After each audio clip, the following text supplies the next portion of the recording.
जय हिंद। स्वागत है आप सभी का आपके अपने यूट्यूब प्लेटफॉर्म पे। साक्षरता परीक्षा चरण 2 संपन्न हो गए हैं और अब आंसर की और रिजल्ट की इंतजारी हो रही है।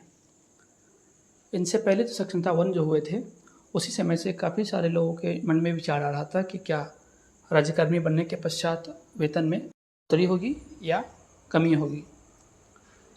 तो इस पे काफ़ी सारे जो है अफवाह फैले जा रहे थे कि सरकार भले ही नियोजित शिक्षकों को राज्यकर्मी का दर्जा दे रही है, परंतु वेतन में कमी की जाएगी। कोई कह रहा था कि वेतन में काफ़ी अधिक बढ़ोतरी होने वाली है। तो इन सारे जो कन्फ्यूजन है उस पर हम इस वीडियो में चर्चा करेंगे और इस वीडियो को देखने के पश्चात जो सारा कन्फ्यूजन है आपका दूर हो जाने वाला है। तो इसमें सरकार ने पहले ही एक फिटमेंट मैट्रिक्स तालिका जो है सक्षमता 1 के समय ही, नोटिफिकेशन के समय ही जारी की थी और बताया गया था कि जो भी आपका वेतन होगा, जो आपका बेसिक पे होगा, इसके आधार पे आपको दिया जाएगा।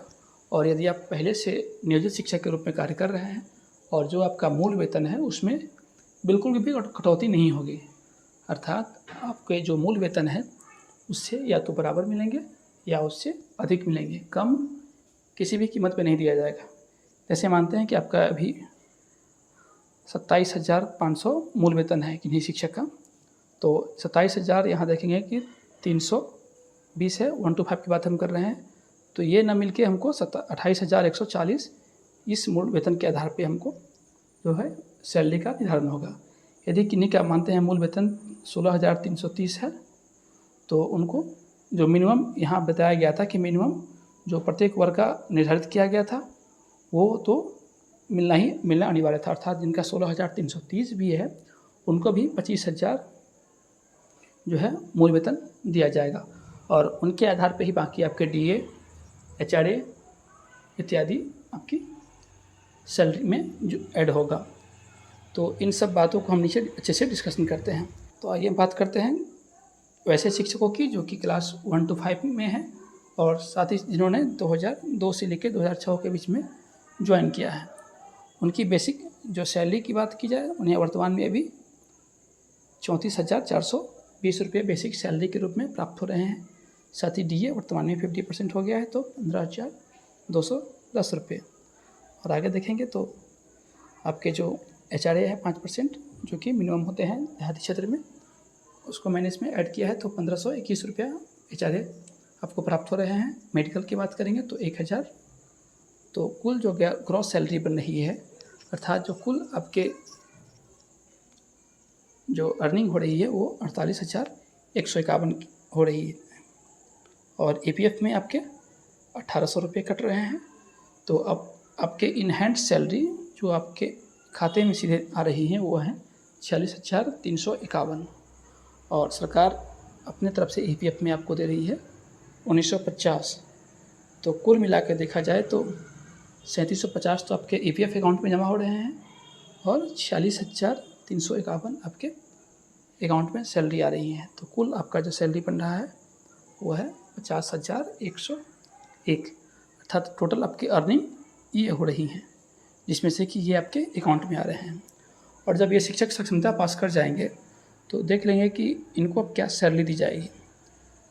इनके जो बेसिक जो सैलरी होगी, बेसिक पे, वो यहाँ देख रहे थे कि 30,420 है, तो उनसे कम नहीं हो सकती है, उनसे अधिक वाला जो स्लैब था क्लास 1 to 5 की बात हम कर रहे हैं, उनको मिलेंगे 30,750, ये उनको प्राप्त होने वाले हैं। साथ में इसमें डीए की बात करेंगे तो 15,375, 50%, एचआरए 1,537, जबकि मेडिकल में मिलेगा 1,000। तो टोटल उनकी ग्रॉस सैलरी बन रही है 48,662।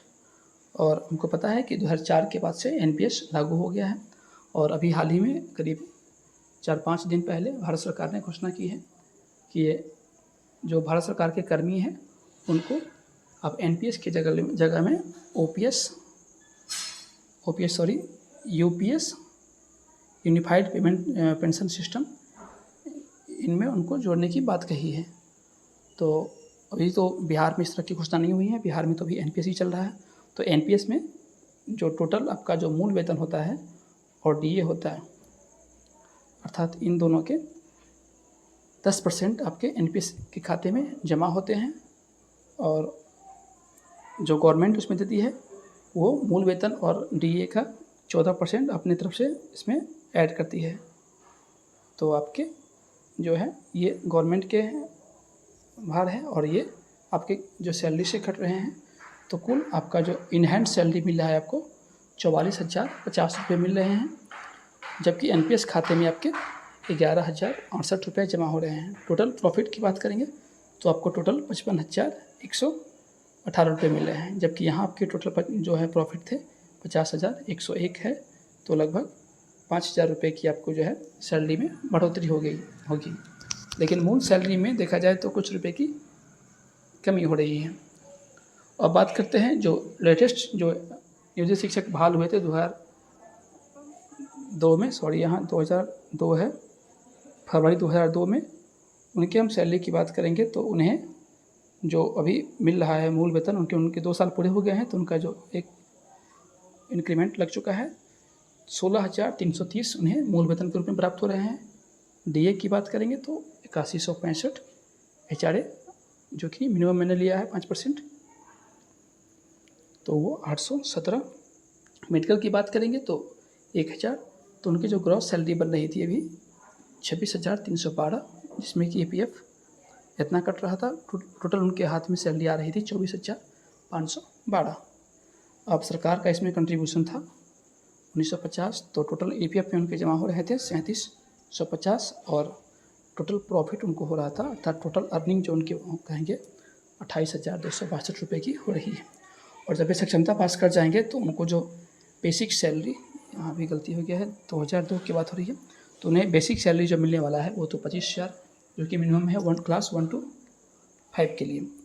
तो और डीए उसका 50% 12,500 हो जाएगा, एचआरए 5%, मेडिकल 1,000, तो उनकी टोटल ग्रॉस सैलरी बनेगी 39,750, इसमें से कि एनपीएस में 3750 रुपया डिडक्शन होगा, जबकि सरकार का इसमें योगदान इतना रहेगा। और उनके इन हैंड सैलरी जो कि मूल वेतन में से हम एनपीएस को घटा देंगे तो बनेगा, वो मिलेगा उनको 36,000। तो अब देख पा रहे होंगे कि वहाँ लगभग 24,000 मिल रहा था और यहाँ उन्हें 36,000 मिलेगा। तो सबसे सर्वाधिक फ़ायदे जो है वो 2022 में बहाल शिक्षकों के होने वाले हैं। सॉरी, यहाँ 22 ही सही है, फरवरी 2022 ही है और यहाँ भी 22 ही था। तो जो उनको इन हैंड सैलरी मिलेगी वो 36,600 मिलेगी, जबकि उनके एनपीएस में कुल 9,000 जमा होंगे ये दोनों, और उनके जो टोटल प्रॉफिट होने वाले हैं वो 45,000 होने वाले हैं, जो कि पहले 28,000 था। तो देख पा रहे होंगे कि उनको काफ़ी जो है फ़ायदे होने वाले हैं और काफ़ी दिनों तक उन्होंने नुकसान भी झेला था, तो अब उनको फ़ायदे होने वाले हैं। तो ये था सैलरी रिलेटेड वीडियो, जिसमें कि मैंने क्लास 1 to 5 तक के शिक्षकों को शामिल किया है और इसमें 2002 से 6 वाले, साथ ही साथ 2022 के शिक्षकों को शामिल किया है। अन्य कोई क्लास वर्क यदि चाहेंगे तो आप कमेंट करेंगे, उनके लिए भी मैं वीडियो बनाऊंगा कि उन्हें कितना सैलरी दी जाएगी। उम्मीद करता हूँ कि वीडियो पसंद आया हो। धन्यवाद। जय हिंद।